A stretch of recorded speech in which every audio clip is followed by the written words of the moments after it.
Hey, what's going on, guys? UFC 300 is tonight. We're finally getting Alex Pereira versus Jamal Hill and the stacked fight card. It is 4 o'clock in the morning right now. It is 4 a.m. And what am I doing? I am combing through the Dana White post-slap press conference. I just watched 20 minutes, or I think it's actually 18 minutes and 30 seconds.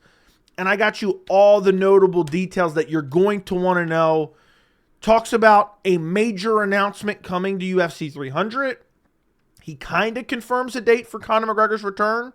It's not official yet, but he kind of confirms it. He talks about Jon Jones's recent run-in with the in-house drug testing the UFC has set up now.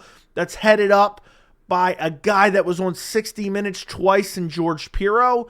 And we're going to look at it, all of it in this video. And also, we're going to start off with, there were a couple hilarious moments in this Power Slap press conference, and we're going to check them out. But there was one moment, and I'm probably going to do a video on it next week. Not this particular moment, but it shines a light on MMA media in general. And a recent topic of discussion, really every big UFC card when we have a press conference, the fans constantly complain about the MMA media. And this particular statement from Dana White really just hit home about what's really going on with the UFC and the MMA media and their relationship with each other, which eventually I'm going to make a full dedicated video on. Now, before we get into any of the clips, first order of business, I will link the entire post-slap press conference down in the description if you care to go check it out and hear about, all the slappers out there and whatnot. But I've gotten you all the pertinent information that we're going to look at in this video. But if you care to go check it out, it's down in the description. Go check it out. Right now, you look at this right now, okay? This is straight up craziness. Right now, this has been out for hours, 2 hours, and it has 423 views. That's how big Power Slap is. I mean, it's huge in India, I know that. But it has 423 views, and I'm one of them. And I'm up watching this. I'm watching it now for the second time at 4 a.m. the day of UFC 300. Now, we're going to go a little bit out of chronological order just for the purpose of this video, because I want to there were certain things that, the Conor McGregor and the big fight announcement were kind of asked at two separate points of the video. Either way, it's a little bit out of order, but you'll watch it. You won't even notice it, to be quite honest, but I wanted to point that out for full transparency. Let's start off with one of the funniest moments in the press conference, and we actually have two of these moments that I'm going to show you. It's going to be really quick, where he's bragging about the overall production quality of Power Slap. And while he's bragging about it both times, and this was not prevalent throughout the whole 18 minutes, I mean, it happened a couple times, you're having glitches with the stream, and this is from Power Slap's YouTube channel. I'm assuming Power Slap producers or videographers or whatever set up this camera and set up the stream. They're having multiple blackouts while he's bragging about them. Listen to this. I just thought this was hilarious. It's a fun live event, and it's beautiful on television. So there are some, the rules and the refs and, the athletes. There's some things that need to be worked on. But that's not shocking with 7 events on a brand new sport. There you go. Okay, that was not me. Those little quick blackouts. That was a problem with the production quality of the stream. I don't believe this was a YouTube error. This was something on their end. And this happened multiple times, but I'm going to show you a second time because this second time was so ironic. I wasn't gonna put 2 of these in the video, but I'm like, you know what? I have to show this one. Listen to the timing. Watch and listen to the timing of this blackout where it starts flashing black screens. Listen to what Dana's saying while this is happening. No, it would be the exact opposite. I think everything that we've done over the last 23 years with UFC has got us to where, this flawless, incredible production that we have on Power Slap. It's just, I was literally just with our producer in the back again, and I said, I can't tell you enough how incredible the production is. It's unbelievable. It's flawless as it's blacking out multiple times. Now, I know that's just a minor gripe. Just a minor gripe. One other thing I want to show you, because I combed through this full 20 minutes. I wanted to make sure I got enough notable moments out of this, and I really thought this was worth sharing. And this just goes to show you really the state of where Dana White's mind is right now. You know, we say, oh, we don't got a main event for this. We don't got a main event for that. You know, we're complaining about UFC 300, or a lot of people are complaining about when's the main event coming, and they announce it last minute. This is the type of this is stuff Dana White is planning behind the scenes. Listen to this. Thank you. So I had a question for you, and it's going to be kind of... Oh, by the way, and the reason I wanted to show this is because this power slap media is an extension of the UFC media, and we're going to make a broader point about that later. Listen to the question here. A silly one probably to you, but when are we going to have celebrity crossovers, like crossovers with like UFC, WWE, celebrities? My 70-year-old mother was actually watching, and she wants Donald Trump to pretty much slap every politician on the planet. But when are we going to get the crossovers and open up the power slap multiverse with all these different entities that you're working with? Sooner than you think. Sweet. Yeah. Sooner than you think. We're getting celebrity and WWE and UFC crossovers. So soon, when Tai Tuivasa washes out of the UFC because he's brain dead, losing to Marcin Tybura, even though he got choked out in that fight, we're going to see him over at Power Slap. Soon, when Tony Ferguson's completely washed out of the UFC, which he's already a dead body, they're going to ship his dead carcass. They're going to pack it up in a coffin, and they're going to ship it right over to Power Slap. That's what they're going to do. That's what they're going to do. Now, last clip on Power Slap. I don't want to make this entire video about Power Slap, but these were moments that I'm like, you know what? Let me include these in a video. Listen to how, I don't even know what the word for it is. It's Dana White is trying to just carbon copy the UFC success into Power Slap, and listen to the way he talks about this. Listen just the way he talks about Power Slap. It's hilarious. You should have the belt right now, but you don't. And we went through this shit early on in the UFC too. Once again, it's great. You start making money and all the things that he said to Kevin, but you have to be a professional. You have to show up and you have to make weight. I mean, if you didn't know any better, you would think he was talking about somebody in the UFC. I just thought that was crazy. It's like, you should have the belt now. You got to make weight. But like, I'm thinking some champion got stripped. And I guess some champion got stripped in Power Slap. Now, next up, we're going to look at the discussion about Jon Jones. And this was super telling in Dana White's answer and what he chose to focus on. And also, he goes on a rant about the news media, or the I guess mainstream media. And then I want you to listen very carefully at the end of this of what he says. I could not believe it. I mean, I could believe it, but it was just so transparent. And this really hits home a broader story about MMA media in general, and the general MMA community constantly complaining about the MMA media, and they're complaining about them for the wrong reasons. But that's a topic for another video, but I just want you to listen carefully to the end of this exchange. last question, since she asked you about Conor, let me just ask you the Jon Jones drug testing situation. Do you know anything, and do you have any comment on that? What happened? So the question is about the Jon Jones drug testing situation. Dana's response, I mean, we could have predicted. I predicted it perfectly. Everyone probably did. No. No. I mean, I think that thing's going to play out legally, however it is. We're going to let the legal system play out. I literally said that verbatim in my video. We're going to let the legal system play out. We're not the government. We're not going to punish these fighters.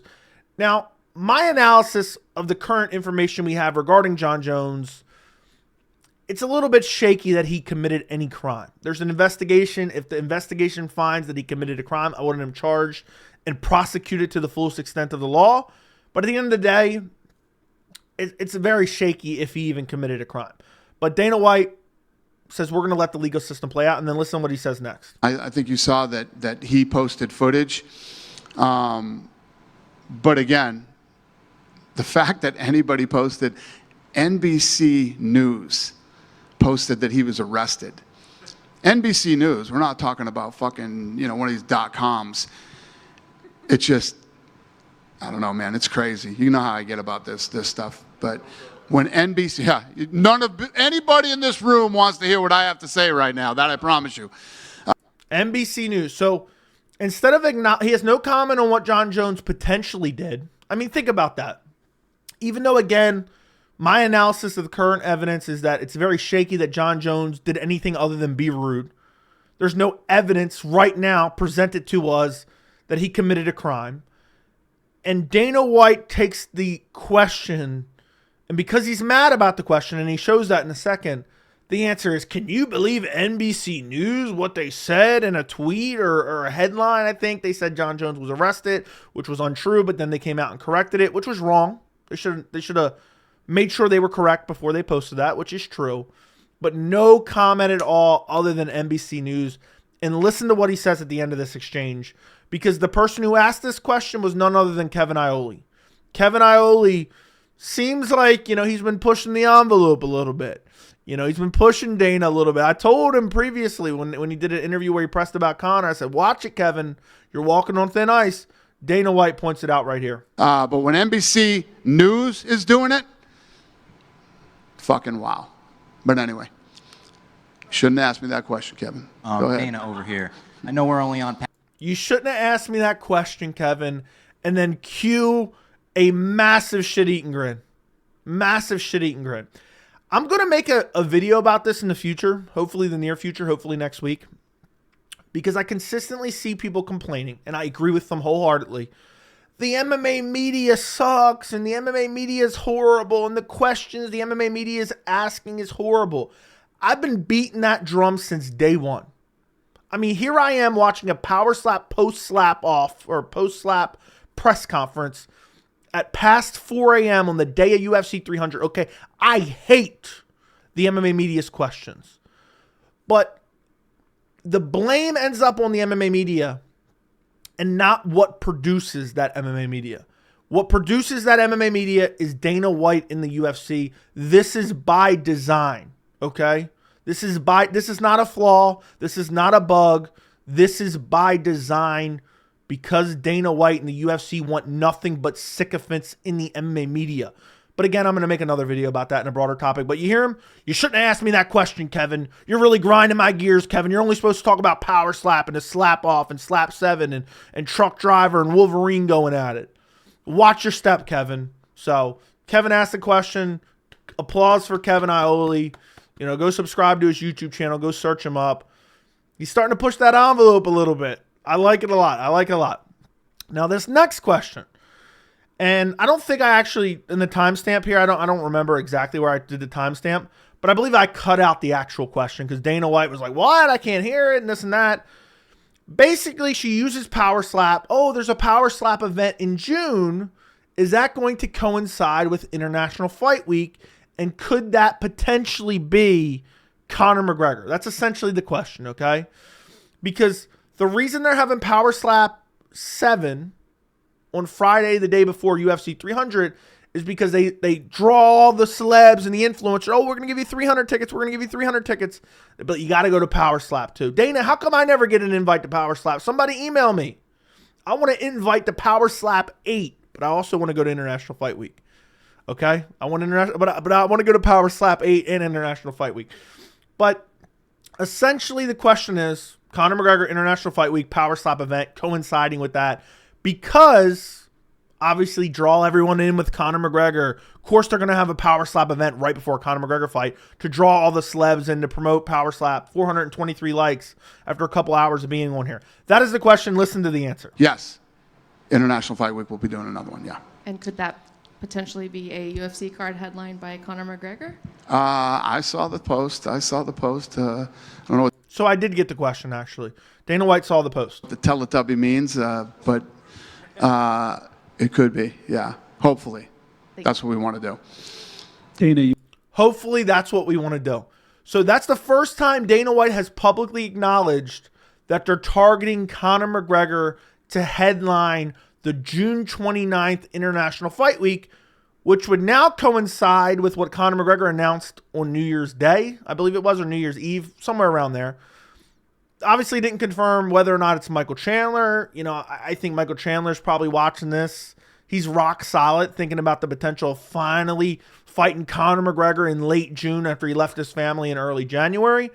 But he's asked the second question about this. He's asked about the Conor McGregor announcement at UFC 300. I don't know if that was the exact wording of the question, but either way, the big takeaway from that is that's what we want.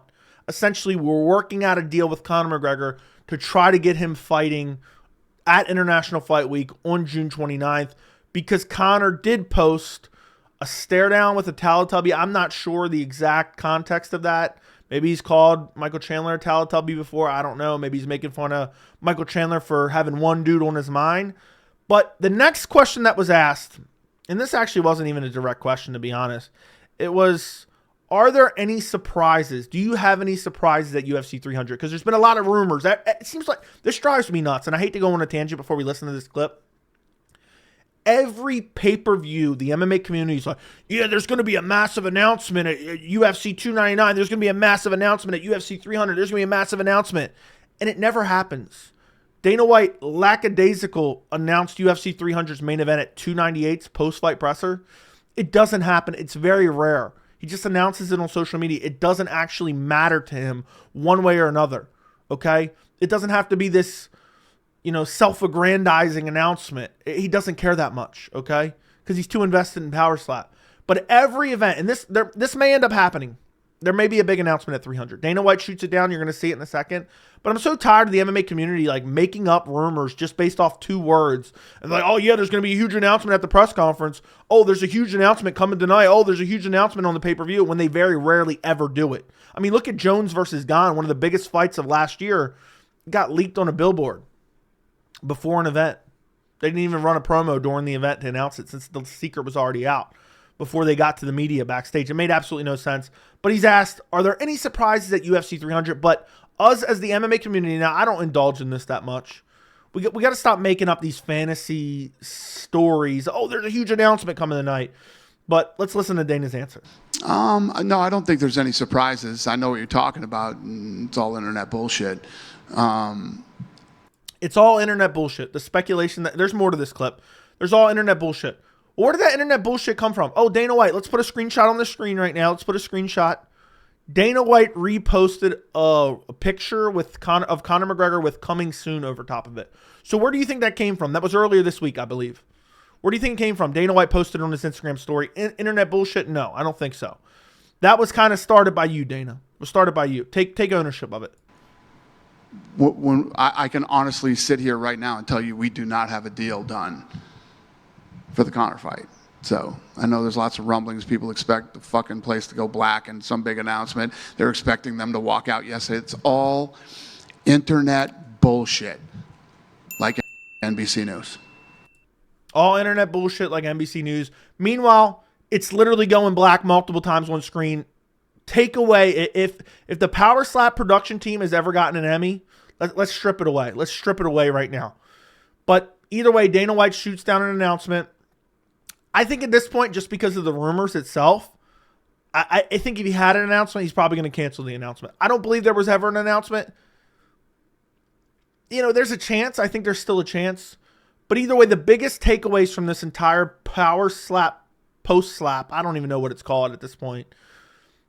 The biggest takeaways is they're working on Conor for International Fight Week, which we kind of had a hint on, but then Dana said, oh, he's probably not fighting until fall or winter. They're probably working on a new contract.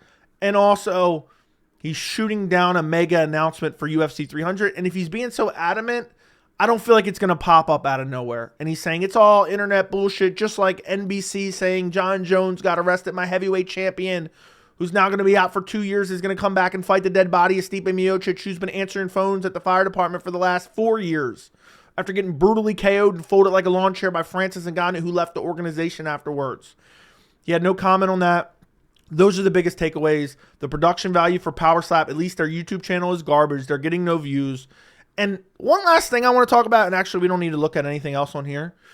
One last thing I want to talk about is, can we talk about the fact that Dana White is copying, pasting everything from the UFC to Power Slap?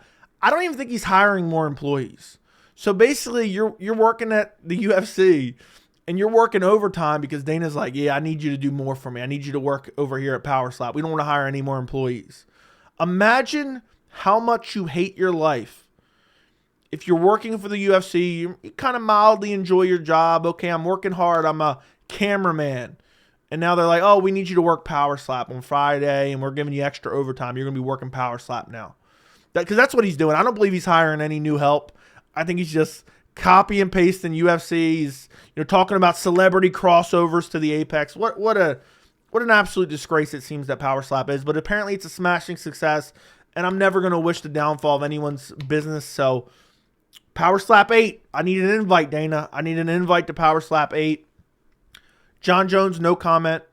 Conor McGregor, there's no imminent announcement for UFC 300, so it's probably not coming for at least another couple weeks. Michael Chandler, you know, you're going to, I guess, keep praying and having one dude on your mind for at least another couple weeks until that announcement potentially comes in. And also, he hates the media. And the horrible MMA media landscape is a product of the UFC and Dana White, which will come in a future video. Let me know what you guys think of all this down in the comments. Don't forget to like the video. Don't forget to subscribe to the channel. And thank you so much for watching.